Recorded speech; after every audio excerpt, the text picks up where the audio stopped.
नमस्कार मित्रों, आपका स्वागत है साहित्य नगरी में। आज हम लेकर आए हैं एक ऐसी मार्मिक कहानी जो न केवल आपके मन को स्पर्श करेगी बल्कि आपको गहरे विचारों में भी डुबो देगी। यदि कहानी आपको पसंद आए तो वीडियो को लाइक करें और साहित्य की ऐसी ही अनमोल रचनाओं के लिए हमारे चैनल को सब्सक्राइब करना न भूलें। कहानी का प्रारंभ करते हुए लेखक ने मानव जीवन के वृद्धावस्था और बाल्यावस्था को एक दृष्टि से देखा है। इसमें कोई शक भी नहीं है।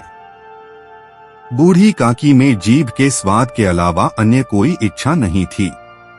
उसे विधवा हुए 5 वर्ष का समय व्यतीत हो चुका है।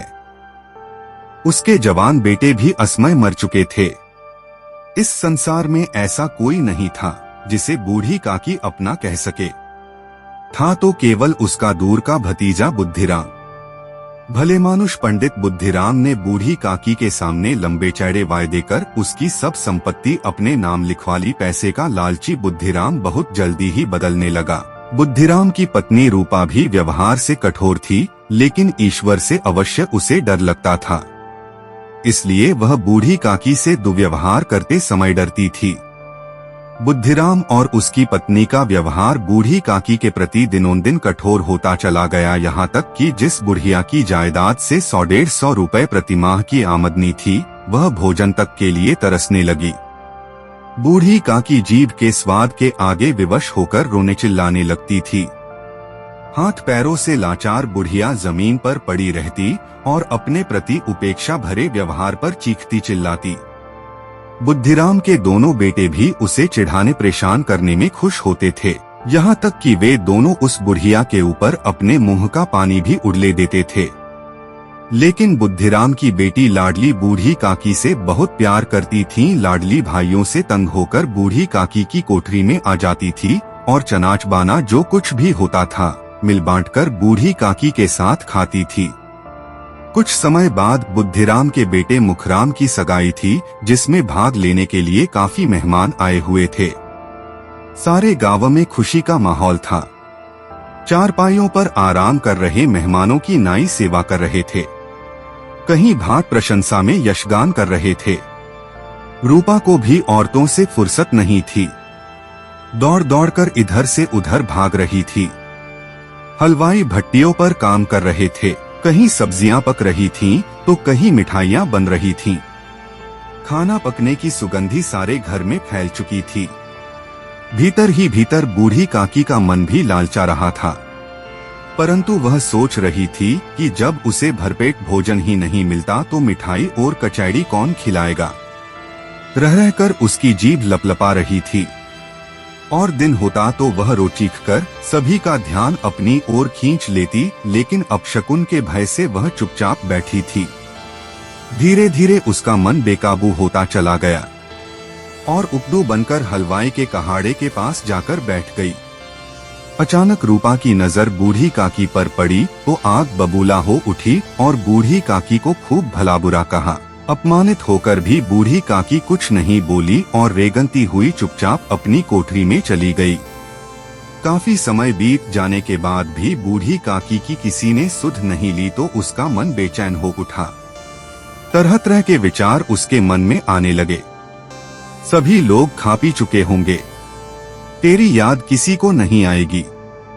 इसी बीच उसकी भूख जोर पकड़ने लगी और हाथों के बल सरकती हुई लोगों के बीच जाकर पत्तल पर बैठ गई। लोग आश्चर्य से देख ही रहे थे कि बुद्धिराम की नजर उस पर पड़ गई।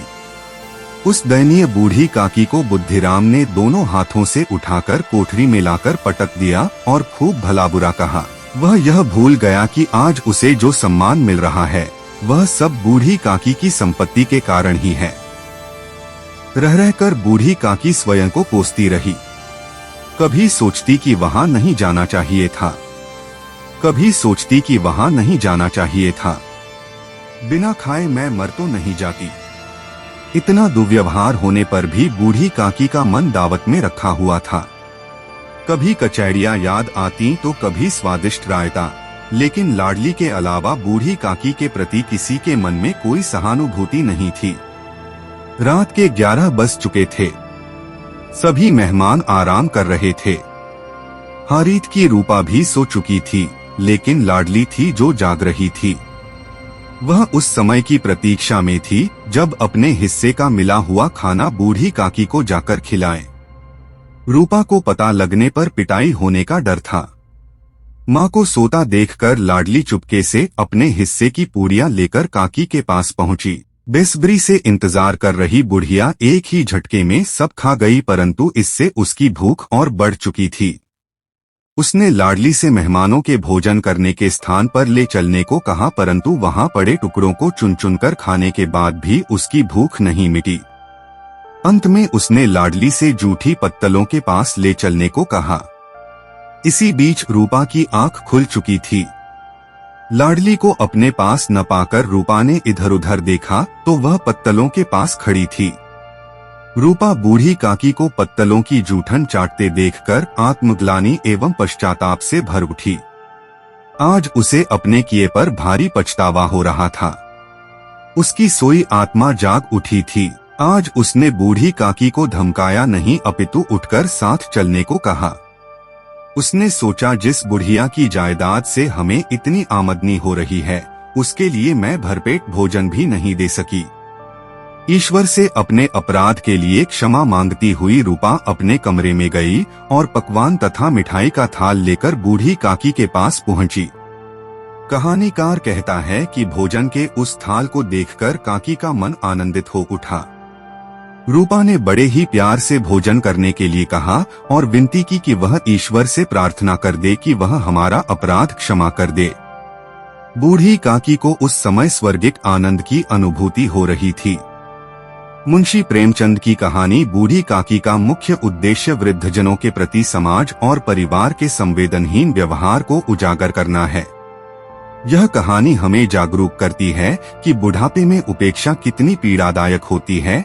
यह कहानी हमें पारिवारिक दायित्वों की याद दिलाती है। लेखक का उद्देश्य यह स्पष्ट करना है कि उत्सवों या खुशियों के अवसरों पर घर के वृद्धों को भूखा या अकेला छोड़ना अमानवीय और घोर अनुचित है। कहानी ही नहीं, मानव का प्रत्येक कर्म कोई न कोई उद्देश्य लिए रहता है।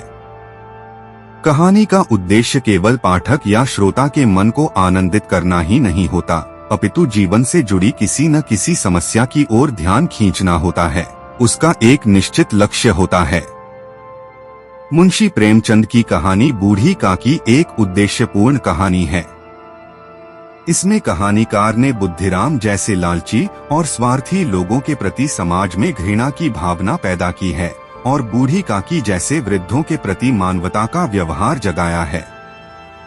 लेखक ने गंभीरता के साथ बूढ़ी काकी के साथ होने वाले जिस उपेक्षापूर्ण व्यवहार को उठाया है, वह अकेली काकी के ही साथ नहीं है, अपितु समाज में ऐसे कितने ही वृद्ध हैं।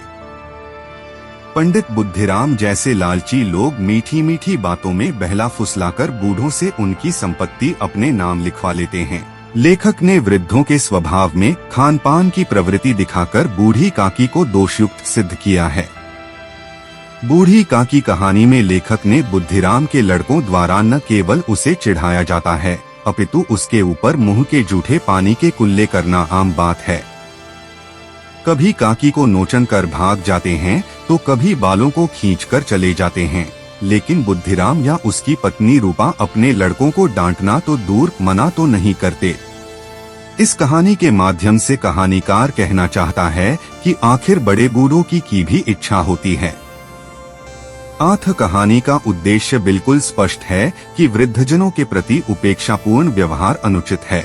इस प्रकार बूढ़ी काकी सोद्देश्य कहानी है। तो साथियों, आज की कहानी आपको कैसी लगी? कमेंट बॉक्स में अपना प्यार और प्रतिक्रिया जरूर साझा करें। यदि कहानी पसंद आई हो तो वीडियो को लाइक करें और चैनल को सब्सक्राइब करना न भूलें। मिलते हैं कल फिर एक नई, सुंदर और दिल को छू लेने वाली कहानी के साथ। धन्यवाद।